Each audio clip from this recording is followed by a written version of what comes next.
یا علی مدد. الوائز ابو علی, wise number 137. 1990 Rise in Life Majlis at Bandra Jamaat Khana of Bombay. یا علی مدد.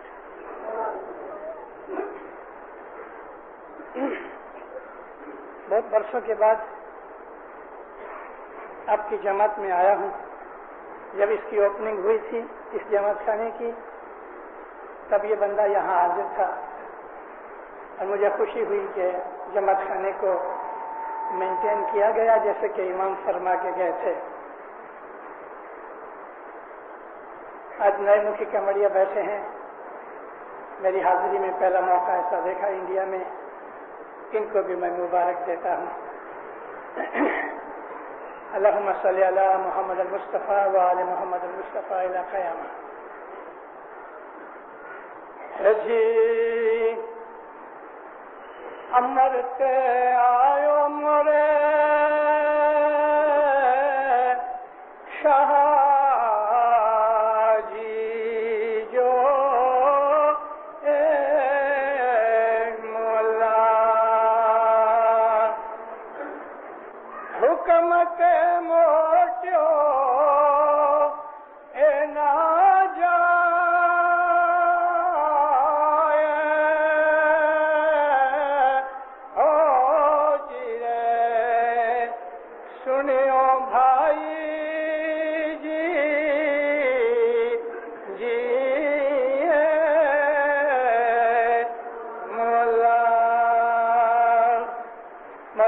امام پر صلوات پڑھو مومنو. اللہم صلی علی محمد.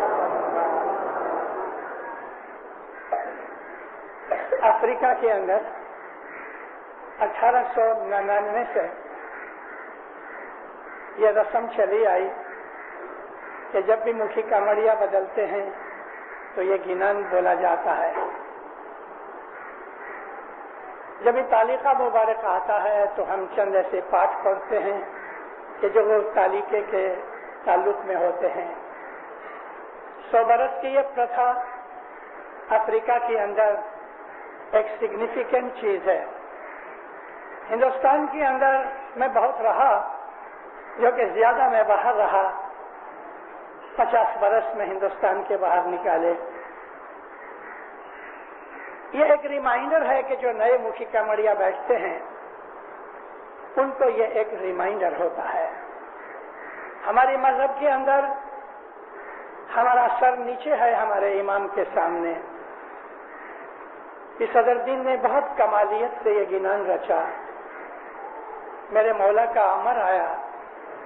عربی زبان کے اندر امر کہتے ہیں حکم کو, اور اس کے اوپر سے ہی اولی الامر نکلا, حکم کرنے والا مالک. میرے مولا کا حکم آیا تو وہ واپس پھرایا نہیں جا سکتا. حکم سے امر سے آیو مورے شاہ جی, جو حکم سے موٹیو نہ جائے, اس حکم کو واپس پلٹایا نہیں جا سکتا. اس حکم کو ماننا ہی چاہیے. یہ ایسی چیز ہے دینداروں کہ آج کی اس لائف ڈیڈیکیشن کی مجلس میں بڑی اپروپریٹ چیز ہے. ہم لوگ جتنے یہاں بیٹھے ہیں آج, ہم نے حضرت امام کے حضور میں جا کے اپنی زندگی مولا کی خدمت میں ارپن کی. یعنی اے مولا, میں ساری زندگی آپ کی خدمت میں گزارنا چاہتا ہوں. میں یہاں دیکھتا ہوں یہ چھوٹے چھوٹے بچے بھی ہیں. یہ جب بھی بڑے ہو جائیں گے ان بچوں کو کچھ پتا نہیں ہوگا کہ لائف ڈیڈیکیشن کیا ہے. یورپین کنٹریز میں, افریقہ میں حضرت امام نے ریسٹرکشن کر دی 18 سال کی عمر کی. بات کیا بنی, میں کنٹری کا نام نہیں دیتا. ایک 20 برس کے لڑکے نے لائف ڈیڈیکیشن کی مجلس میں جانا کے لیے انکار کر دیا. اس کے ماں باپ نے اس کو بہت سمجھایا. اس نے کہا کہ میں جب چھوٹا تھا اس وقت میری لائف ڈیڈیکیشن کا کام آپ نے پیسے دے کے کرایا، اس لیے کرایا کہ آپ مجھے ساتھ لے جا سکو، اور اکیلا پیچھے گھر میں رکھنے اور دیکھنے والا کوئی نہیں تھا. میں اب بڑا ہوا ہوں، میں اپنی لائف ڈیڈیکیٹ کرنا نہیں چاہتا. یہ معاملہ چینل کے تھرو سے حضرت امام تک پہنچا.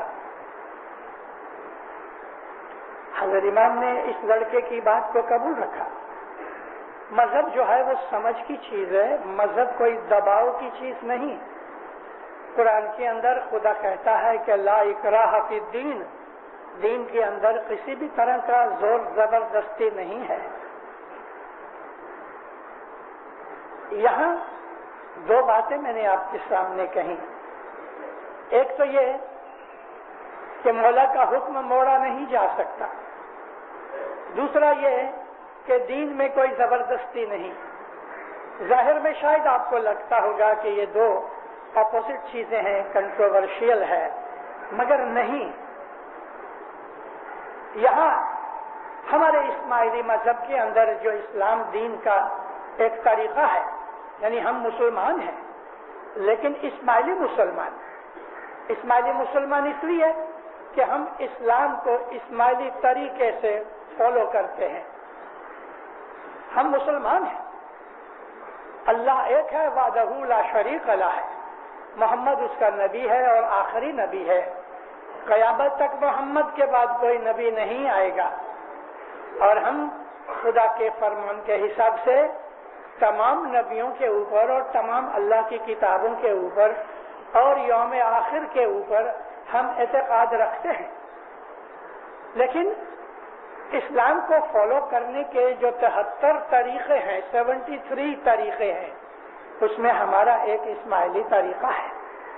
اس طریقے کے اندر حضرت امام ہے کہ جس کے اوپر ہمارا یہ اعتقاد ہے کہ وہ اللہ اور رسول کا خلیفہ یا نبی کی طرف سے جو اس کا جو نور ہے اس کی گدی پہ بیٹھا ہے، جس کو ہم پیر کہتے ہیں، اور علی کا جو جانشین ہے اس کو ہم امام کہتے ہیں. تو اللہ اور رسول دونوں کا نور حضرت امام میں موجود ہے. یہ اعتقاد لے کر، ایسا اعتقاد قبول کر کے ہم اسماعیلی طریقے کو قبول کرتے ہیں. جب ہم اسماعیلی طریقے کو قبول کرتے ہیں تو ہم اپنے حضرت امام کی بیعت کرتے ہیں. بیعت کا مطلب ہے اقرار کرنا. بیعت کا مطلب ہے ایسا پرومس کہ جو irrevocable ہے.